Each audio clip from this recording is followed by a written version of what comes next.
Welcome to ಸಂತೋಷ ಶಿಕ್ಷಣ YouTube channel. ಆತ್ಮೀಯ ಮುಖ್ಯೋಪಾಧ್ಯಾಯರಿಗೆ ಸ್ವಾಗತವನ್ನು ಕೋರುತ್ತಾ ಈ ವಿಡಿಯೋವನ್ನು ಪ್ರಾರಂಭಿಸೋಣ. ಈ ವಿಡಿಯೋದಲ್ಲಿ ಮುಖ್ಯವಾಗಿ INO ಅಂದರೆ ಇನ್ಸ್ಟಿಟ್ಯೂಟ್ ನೋಡಲ್ ಆಫೀಸರ್ ಕುರಿತು ಕೆಲವೊಂದಿಷ್ಟು ಚರ್ಚೆಗಳನ್ನು ಮಾಡೋಣ. ಸಮಾಜ ಕಲ್ಯಾಣ ಇಲಾಖೆ ವತಿಯಿಂದ ಪ್ರತಿ ಶಾಲೆಯಿಂದ ಒಬ್ಬರನ್ನು INO ಎಂದು ನೇಮಕ ಮಾಡುವ ಕುರಿತು ತಿಳಿಸಿರುತ್ತಾರೆ. ಆದ್ದರಿಂದ INO ಪ್ರತಿ ಶಾಲೆಯಿಂದ ನೇಮಕವಾಗಬೇಕಾಗಿರುತ್ತದೆ. ಇದು ಕಡ್ಡಾಯವಾಗಿರುತ್ತದೆ. ಈ ದಿಸೆಯಲ್ಲಿ ಎಲ್ಲ ಸರ್ಕಾರಿ, ಅನುದಾನಿತ, ಅನುದಾನರಹಿತ ಪ್ರಾಥಮಿಕ ಹಾಗೂ ಪ್ರೌಢಶಾಲೆಗಳ ಮುಖ್ಯೋಪಾಧ್ಯಾಯರು ತಮ್ಮ ಶಾಲೆಯಿಂದ ಒಬ್ಬರು ಕಂಪ್ಯೂಟರ್ ಜ್ಞಾನ ಹೊಂದಿರುವವರನ್ನು INO ಎಂದು ನೇಮಕ ಮಾಡಬೇಕು. INO ಎಂದರೆ ಇನ್ಸ್ಟಿಟ್ಯೂಟ್ ನೋಡಲ್ ಆಫೀಸರ್. ಯಾವ ರೀತಿ ನೇಮಕ ಮಾಡಬೇಕು ಎಂಬುದನ್ನು ಈ ವಿಡಿಯೋದಲ್ಲಿ ತಿಳಿಯೋಣ. ನಾವು INO ಲಾಗಿನ್ ಆಗಲು ಮುಖ್ಯವಾಗಿ ಸಮಾಜ ಕಲ್ಯಾಣ ಇಲಾಖೆಗೆ ಸಂಪರ್ಕಿಸಬೇಕು.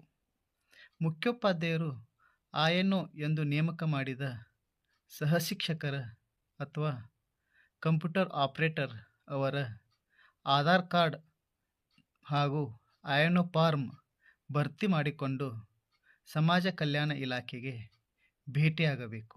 ಸಮಾಜ ಕಲ್ಯಾಣ ಇಲಾಖೆಯಲ್ಲಿ ನಮ್ಮ ಆಧಾರ್ ಕಾರ್ಡ್ ಬಳಸಿಕೊಂಡು KYC ಮೂಲಕ INO ರಿಜಿಸ್ಟ್ರೇಷನ್ ಮಾಡಿಕೊಡುತ್ತಾರೆ. INO ರಿಜಿಸ್ಟ್ರೇಷನ್ ಆದ ಮೇಲೆ ನಮ್ಮ ಶಾಲೆಗೆ ಒಂದು ಟೆಂಪ್ರರಿ ಪಾಸ್ವರ್ಡ್ ನೀಡುತ್ತಾರೆ. ಆ ಟೆಂಪ್ರರಿ ಪಾಸ್ವರ್ಡ್ ಬಳಸಿಕೊಂಡು ನಾವು INO ಲಾಗಿನ್ ಆಗಬೇಕಾಗುತ್ತದೆ. ನಂತರ ನಮ್ಮ ಶಾಲೆಗೆ ಒಂದು ಪರ್ಮನೆಂಟ್ ಪಾಸ್ವರ್ಡನ್ನು ಸೆಟ್ ಮಾಡಿಕೊಳ್ಳಬೇಕು. ಹೀಗೆ ಸಮಾಜ ಕಲ್ಯಾಣ ಇಲಾಖೆಯಿಂದ INO ಎಂದು ರಿಜಿಸ್ಟರ್ ಮಾಡಿದ ನಂತರ ನಾವು ಲಾಗಿನ್ ಆಗಬೇಕಾಗುತ್ತದೆ. ಲಾಗಿನ್ ಆಗಲು ಗೂಗಲ್ನಲ್ಲಿ ಸರ್ಚ್ ಬಾರ್ನಲ್ಲಿ ಸಮಾಜ ಕಲ್ಯಾಣ ಇಲಾಖೆ ಎಂದು ಟೈಪ್ ಮಾಡಿ. ಸಮಾಜ ಕಲ್ಯಾಣ ಇಲಾಖೆ ಎಂದು ಟೈಪ್ ಮಾಡಿದಾಗ ಕೆಳಗಡೆ ಸ್ಕ್ರಾಲ್ ಮಾಡಿ. ಇಲ್ಲಿ ಸಮಾಜ ಕಲ್ಯಾಣ ಇಲಾಖೆ ಲಾಗಿನ್ ಪೇಜ್ ಮೇಲೆ ಕ್ಲಿಕ್ ಮಾಡಿ. ಈ ರೀತಿ ಸಮಾಜ ಕಲ್ಯಾಣ ಇಲಾಖೆಯ ವೆಬ್ ಪೋರ್ಟಲ್ ಓಪನ್ ಆಗುತ್ತದೆ. ನಾವು INO ಎಂದು ಲಾಗಿನ್ ಆಗಲು ಬಳಸುವ ಹಂತಗಳು: ಮೊದಲನೇದಾಗಿ ಎಡಗಡೆ 3 ಗೆರೆಗಳ ಮೇಲೆ ಕ್ಲಿಕ್ ಮಾಡಿ. ಇಲ್ಲಿ ಕಾರ್ಯಕ್ರಮಗಳು ಬಾರ್ ಯೋಜನೆಗಳು ಅದರ ಮೇಲೆ ಕ್ಲಿಕ್ ಮಾಡಿ. ನಂತರ ಶೈಕ್ಷಣಿಕ ಕಾರ್ಯಕ್ರಮಗಳು ಯೋಜನೆಗಳು ಅದರ ಮೇಲೆ ಕ್ಲಿಕ್ ಮಾಡಿ. ನಂತರ ಕೆಳಗಡೆ ವಿದ್ಯಾರ್ಥಿ ವೇತನ ಅದರ ಮೇಲೆ ಕ್ಲಿಕ್ ಮಾಡಿ. ಹಾಗೂ ಮೆಟ್ರಿಕ್ ನಂತರದ ವಿದ್ಯಾರ್ಥಿ ವೇತನ ಎರಡನೇ ಆಯ್ಕೆ ಅದರ ಮೇಲೆ ಕ್ಲಿಕ್ ಮಾಡಿ. ಇದರ ಮೇಲೆ ಕ್ಲಿಕ್ ಮಾಡಿದಾಗ SSP ಪೋರ್ಟಲ್ ಪೇಜ್ ಓಪನ್ ಆಗುತ್ತದೆ. ನಾವು INO ಎಂದು ಲಾಗಿನ್ ಆಗಲು ಇಲಾಖೆ ಲಾಗಿನ್ಗೆ ಲಾಗಿನ್ ಆಗಬೇಕಾಗುತ್ತದೆ.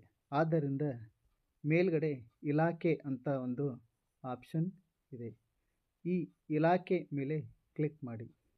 ಇಲಾಖೆ ಮೇಲೆ ಕ್ಲಿಕ್ ಮಾಡಿದಾಗ ಲಾಗಿನ್ ಪೇಜ್ ಓಪನ್ ಆಗುತ್ತದೆ. ಇಲಾಖೆ ಬಳಕೆದಾರರು: ಇಲ್ಲಿ ಬಳಕೆದಾರರ ಹೆಸರು ಬೈ ಡಿಫಾಲ್ಟ್ ಆಗಿ ನಮ್ಮ ಶಾಲೆಯ ಡೈಸ್ ಕೋಡ್ ಆಗಿರುತ್ತದೆ. ಪಾಸ್ವರ್ಡ್: ನಾವು ಸಮಾಜ ಕಲ್ಯಾಣ ಇಲಾಖೆಗೆ ಭೇಟಿ ನೀಡಿ INO ರಿಜಿಸ್ಟ್ರೇಷನ್ ಮಾಡಿದ ಸಂದರ್ಭದಲ್ಲಿ ನಮಗೆ ಒಂದು ಟೆಂಪ್ರರಿ ಪಾಸ್ವರ್ಡ್ ಕೊಟ್ಟಿರುತ್ತಾರೆ. ಆ ಪಾಸ್ವರ್ಡನ್ನು ಇಲ್ಲಿ ಹಾಕಿ ಲಾಗಿನ್ ಬಟನ್ ಮೇಲೆ ಕ್ಲಿಕ್ ಮಾಡಬೇಕು. ಲಾಗಿನ್ ಬಟನ್ ಮೇಲೆ ಕ್ಲಿಕ್ ಮಾಡಿದಾಗ ನಮ್ಮ ಮೊಬೈಲ್ಗೆ ಒಂದು OTP ಬರುತ್ತದೆ.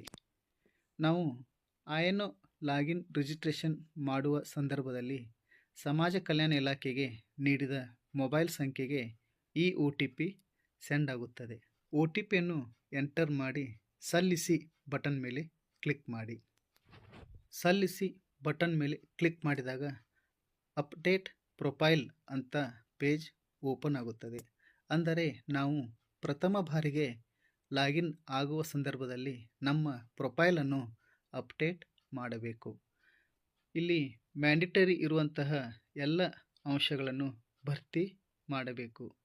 ಹೆಸರು, designation, name of the office ಅಂದರೆ ನಮ್ಮ ಶಾಲೆ ಹೆಸರನ್ನು ಬರೆಯಬೇಕು. ಮೊಬೈಲ್ ನಂಬರನ್ನು ಎಂಟರ್ ಮಾಡಿ ಅಪ್ಡೇಟ್ ಮೇಲೆ ಕ್ಲಿಕ್ ಮಾಡಬೇಕು. ಮತ್ತೆ ನಮ್ಮ ಮೊಬೈಲ್ಗೆ ಒಂದು OTP ಬರುತ್ತದೆ. ಆ OTPಯನ್ನು ಇಲ್ಲಿ ಹಾಕಿ ವ್ಯಾಲಿಡೇಟ್ OTP ಮೇಲೆ ಕ್ಲಿಕ್ ಮಾಡಬೇಕು. ವ್ಯಾಲಿಡೇಟ್ ಸಕ್ಸಸ್ಫುಲಿ ಎಂಬ ಒಂದು ಪಾಪಪ್ ಮೆಸೇಜ್ ಬರುತ್ತದೆ. ಓಕೆ ಬಟನ್ ಮೇಲೆ ಕ್ಲಿಕ್ ಮಾಡಿ. ಚೇಂಜ್ ಪಾಸ್ವರ್ಡ್ ಎಂದು ಕೇಳುತ್ತದೆ. ಅಂದರೆ ನಾವು ಹೊಸ ಪಾಸ್ವರ್ಡನ್ನು ಸೆಟ್ ಮಾಡಿಕೊಳ್ಳಬೇಕು. ಓಲ್ಡ್ ಪಾಸ್ವರ್ಡ್ ಅಂದರೆ ಸಮಾಜ ಕಲ್ಯಾಣ ಇಲಾಖೆಯಿಂದ ನೀಡಿದ ಟೆಂಪ್ರರಿ ಪಾಸ್ವರ್ಡನ್ನು ಎಂಟರ್ ಮಾಡಬೇಕು. ನ್ಯೂ ಪಾಸ್ವರ್ಡ್ ನಮ್ಮ ಶಾಲೆಯ ಒಂದು ಹೊಸ ಪಾಸ್ವರ್ಡನ್ನು ನಾವು ಸೆಟ್ ಮಾಡಿಕೊಳ್ಳಬೇಕು. ಪಾಸ್ವರ್ಡ್ ಈ ರೀತಿಯಾಗಿ ಇರಬೇಕು. ನಂತರ ಕನ್ಫರ್ಮ್ ಪಾಸ್ವರ್ಡ್ ಟೈಪ್ ಮಾಡಬೇಕು. ಅಪ್ಡೇಟ್ ಮೇಲೆ ಕ್ಲಿಕ್ ಮಾಡಿದಾಗ ನಮ್ಮ ಶಾಲೆಗೆ ಹೊಸ ಪಾಸ್ವರ್ಡ್ ಲಭ್ಯವಾಗುತ್ತದೆ. ಆ ಹೊಸ ಪಾಸ್ವರ್ಡನ್ನು ಬಳಸಿ ನಾವು ಮತ್ತೆ ಲಾಗಿನ್ ಆಗಬೇಕಾಗುತ್ತದೆ. ಮತ್ತೆ ನಾವು ಲಾಗಿನ್ ಪೇಜ್ಗೆ ಬರಬೇಕು. ಲಾಗಿನ್ ಪೇಜ್ನಲ್ಲಿ ಬಳಕೆದಾರರ ಹೆಸರು, ನಮ್ಮ ಶಾಲೆಯ ಡೈಸ್ ಕೋಡ್ ಎಂಟರ್ ಮಾಡಬೇಕು. ಪಾಸ್ವರ್ಡ್ ನಾವು ಸೆಟ್ ಮಾಡಿದ ಹೊಸ ಪಾಸ್ವರ್ಡನ್ನು ಎಂಟರ್ ಮಾಡಬೇಕು. ನಂತರ ಮೊಬೈಲ್ಗೆ ಬಂದ OTPಯನ್ನು ಇಲ್ಲಿ ಹಾಕಬೇಕಾಗುತ್ತದೆ. ಇದು 1 ಡೇ ಪಾಸ್ವರ್ಡ್ ಆಗಿರುತ್ತದೆ. ದಿನಕ್ಕೆ ಮೊದಲನೇ ಬಾರಿ ಪಾಸ್ವರ್ಡ್ ಬರುತ್ತದೆ. ಇದೇ ಪಾಸ್ವರ್ಡನ್ನು ಪ್ರತಿ ಸಲ ಲಾಗಿನ್ ಆಗುವಾಗ ಹಾಕಬೇಕಾಗುತ್ತದೆ. OTPಯನ್ನು ಹಾಕಿ ಸಲ್ಲಿಸಿ ಬಟನ್ ಮೇಲೆ ಕ್ಲಿಕ್ ಮಾಡಿ. ಸಲ್ಲಿಸಿ ಬಟನ್ ಮೇಲೆ ಕ್ಲಿಕ್ ಮಾಡಿದಾಗ ಸ್ಕಾಲರ್ಶಿಪ್ ಪೋರ್ಟಲ್, ನಮ್ಮ ಶಾಲೆಯ ಸ್ಕಾಲರ್ಶಿಪ್ ಪೋರ್ಟಲ್ ಓಪನ್ ಆಗುತ್ತದೆ. ಇಲ್ಲಿ ಡಿಪಾರ್ಟ್ಮೆಂಟ್ ನೇಮ್ INO ಆಫೀಸರ್ ಅಂತ ಇರುತ್ತದೆ. ಯೂಸರ್ ID ನಮ್ಮ ಶಾಲೆಯ ಡೈಸ್ ಕೋಡ್ ಇರುತ್ತದೆ. ನಮ್ಮ ಶಾಲೆಯ INO ಲಾಗಿನ್ನಲ್ಲಿ ನಾವು ನಿರ್ವಹಿಸುವ ಕಾರ್ಯಗಳು ಏನು ಎಂಬುದನ್ನು ನೋಡೋಣ. ಇಲ್ಲಿ 3 ಗೆರೆಗಳ ಮೇಲೆ ಕ್ಲಿಕ್ ಮಾಡಿ. ಕ್ಲಿಕ್ ಮಾಡಿದಾಗ ಇಲ್ಲಿ MIS ರಿಪೋರ್ಟ್ಸ್ ಅಂತ ಇದೆ. ಪ್ರೀ ಮೆಟ್ರಿಕ್ ಅದರ ಮೇಲೆ ಕ್ಲಿಕ್ ಮಾಡಿ. ಅದರ ಮೇಲೆ ಕ್ಲಿಕ್ ಮಾಡಿದಾಗ ಇಲ್ಲಿ 4 ಆಯ್ಕೆಗಳು ಕಾಣಿಸುತ್ತವೆ. Aadhaar not seeded, student list, financial year 24-25, school and category wise student list not applied in SSP, not applied student list financial year 2024-25, state available versus SSP applied financial year 2024-25. ಈ ಒಂದು ಕಾರ್ಯಗಳನ್ನು ನಾವು INO ಲಾಗಿನ್ನಲ್ಲಿ ನಿರ್ವಹಿಸಬೇಕಾಗುತ್ತದೆ. INO ಲಾಗಿನ್ನಲ್ಲಿ ನಿರ್ವಹಿಸುವ ಕಾರ್ಯಗಳನ್ನು ಸಂಕ್ಷಿಪ್ತವಾಗಿ ನೋಡೋಣ. ಈ ಎಲ್ಲ ಅಂಶಗಳನ್ನು ಮುಂದಿನ ವಿಡಿಯೋದಲ್ಲಿ ತಿಳಿಸಿಕೊಡುತ್ತೇನೆ. ಪ್ರತಿ ಶಾಲೆಯಿಂದ ನೇಮಕವಾದ INO ಅವರ ಕರ್ತವ್ಯಗಳು ಈ ರೀತಿಯಾಗಿರುತ್ತವೆ. Designation of institute nodal officer, ಪ್ರತಿ ಶಾಲೆಗೆ ನೋಡಲ್ ಅಧಿಕಾರಿಗಳನ್ನು ನೇಮಕ ಮಾಡಿ SSP ಪೋರ್ಟಲ್ ಲಾಗಿನ್ನ ಆಕ್ಸೆಸ್ ಮಾಡಲಾಗುತ್ತದೆ. INO ಲಾಗಿನ್ ಸೃಜನೆಗೆ ಸಂಬಂಧಿಸಿದಂತೆ ಹಾಗೂ KYC ಬಯೋಮೆಟ್ರಿಕ್ ಪೂರ್ಣಗೊಳಿಸುವ ಪ್ರಕ್ರಿಯೆ ಬಗ್ಗೆ ಶಾಲಾ ಮುಖ್ಯ ಶಿಕ್ಷಕರು ತಾಲೂಕು ಹಂತದ ಸಮಾಜ ಕಲ್ಯಾಣ ಇಲಾಖೆ ಕಚೇರಿಯನ್ನು ಸಂಪರ್ಕಿಸಬೇಕು. INO ಲಾಗಿನ್ನಲ್ಲಿ SATS ದತ್ತಾಂಶದನ್ವಯ ಆಯಾ ಶಾಲೆಯಲ್ಲಿ ದಾಖಲಾದ ಎಲ್ಲ ವಿದ್ಯಾರ್ಥಿಗಳ ಪಟ್ಟಿಯನ್ನು ಒದಗಿಸಲಾಗಿರುತ್ತದೆ. ಈ ಪಟ್ಟಿಯಲ್ಲಿರುವ ವಿದ್ಯಾರ್ಥಿಗಳ ಹೆಸರು, SSP ID, application submitted yes or no, ಪ್ರಸಕ್ತ ಆರ್ಥಿಕ ವರ್ಷದಲ್ಲಿ ವಿದ್ಯಾರ್ಥಿ ವೇತನ ಕೋರಿ ಅರ್ಜಿ ಸಲ್ಲಿಕೆಯಾಗಿದ್ದಲ್ಲಿ ಅವರ ಆಧಾರ್ ಸೀಡಿಂಗ್ ಸ್ಟೇಟಸ್ ಮುಂತಾದ ವಿವರಗಳನ್ನು ನಾವು ಇಲ್ಲಿ ಪರಿಶೀಲನೆ ಮಾಡಬೇಕಾಗುತ್ತದೆ. INO ಲಾಗಿನ್ನಲ್ಲಿ ಕೈಗೊಳ್ಳಬೇಕಾದ ಕ್ರಮಗಳು ಈ ರೀತಿಯಾಗಿರುತ್ತವೆ. INO ಲಾಗಿನ್ನಲ್ಲಿ SATS ದತ್ತಾಂಶದನ್ವಯ ಆಯಾ ಶಾಲೆಯಲ್ಲಿ ದಾಖಲಾದ ಎಲ್ಲ ವಿದ್ಯಾರ್ಥಿಗಳ ಪಟ್ಟಿಯನ್ನು ಒದಗಿಸಲಾಗುತ್ತದೆ. ಆ ವಿದ್ಯಾರ್ಥಿ ಪಟ್ಟಿಗಳನ್ನು ನಾವು ಪರಿಶೀಲನೆ ಮಾಡಬೇಕಾಗುತ್ತದೆ.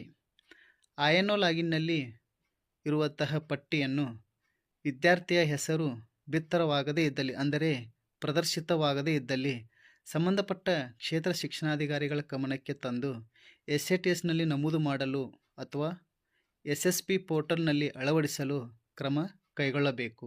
INO ಲಾಗಿನ್ನಲ್ಲಿ ಒದಗಿಸಲಾದ ಪಟ್ಟಿಯಲ್ಲಿ ವಿದ್ಯಾರ್ಥಿಯು ವಿದ್ಯಾರ್ಥಿ ವೇತನ ಕೋರಿ ಅರ್ಜಿ ಸಲ್ಲಿಸದೇ ಇದ್ದಲ್ಲಿ ಸದರಿ ವಿದ್ಯಾರ್ಥಿಯ ವಿದ್ಯಾರ್ಥಿ ವೇತನ ಅರ್ಜಿಯನ್ನು ಸಲ್ಲಿಸಲು ವಿದ್ಯಾರ್ಥಿಗೆ ಅಥವಾ ವಿದ್ಯಾರ್ಥಿಯ ಪೋಷಕರಿಗೆ ತಿಳಿಸುವುದು. ಸಾಧ್ಯವಾದಲ್ಲಿ ವಿದ್ಯಾರ್ಥಿಯ ಒಮ್ಮತಿ ಮೇರೆಗೆ ಅಗತ್ಯ ಮಾಹಿತಿಯನ್ನು ಪಡೆದುಕೊಂಡು ತಮ್ಮ ಲಾಗಿನ್ನಲ್ಲಿ ಅರ್ಜಿಯನ್ನು ಸಲ್ಲಿಸಲು ಅವಕಾಶವನ್ನು ಕಲ್ಪಿಸಲಾಗಿದೆ. INO ಲಾಗಿನ್ನಲ್ಲಿ ಒದಗಿಸಲಾದ ಪಟ್ಟಿಯಲ್ಲಿ ಆಧಾರ್ ಸೀಡಿಂಗ್ ಸ್ಟೇಟಸ್ ಅನ್ನು ಒದಗಿಸಲಾಗಿದೆ. ವಿದ್ಯಾರ್ಥಿಯ ಆಧಾರ್ ಜೋಡಣೆಯಾಗಿದ್ದಲ್ಲಿ ಸಂಬಂಧಪಟ್ಟ ಬ್ಯಾಂಕ್ ಆಧಾರ್ ಜೋಡಣೆ ಮಾಡಿಸುವ ಸಂಬಂಧ ವಿದ್ಯಾರ್ಥಿಯ ಪೋಷಕರಿಗೆ ಸೂಕ್ತ ಮಾರ್ಗದರ್ಶನ ನೀಡಬೇಕು. ಹತ್ತಿರದ ಅಂಚೆ ಕಚೇರಿ ಅಧಿಕಾರಿಯನ್ನು ಸಂಪರ್ಕಿಸಿ ಆಧಾರ್ ಜೋಡಣೆ ಸಲುವಾಗಿ IPPB ಖಾತೆಯನ್ನು ತೆರೆಯುವಂತೆ ಸಂಬಂಧಪಟ್ಟ ವಿದ್ಯಾರ್ಥಿಗಳಿಗೆ ಮನವರಿಕೆ ಮಾಡಿಕೊಡಬೇಕು. ಈ ಎಲ್ಲ ಕಾರ್ಯಗಳನ್ನು INO ಲಾಗಿನ್ನಲ್ಲಿ ಬಿಡಲಾಗಿದೆ. ಆದ್ದರಿಂದ ನಾವು ಮೊದಲು INO ರಿಜಿಸ್ಟ್ರೇಷನ್ ಮಾಡಲು ನಮ್ಮ ಸಂಬಂಧಪಟ್ಟಂತಹ ತಾಲೂಕಾ ಸಮಾಜ ಕಲ್ಯಾಣ ಇಲಾಖೆಗೆ ಭೇಟಿ ನೀಡಿ ರಿಜಿಸ್ಟ್ರೇಷನ್ ಮಾಡಿಸಿಕೊಳ್ಳಬೇಕು. ನಂತರ INO ಲಾಗಿನ್ನಲ್ಲಿ ನಾವು ಪಾಸ್ವರ್ಡ್ ಸೆಟ್ ಮಾಡಿಕೊಳ್ಳಬೇಕು.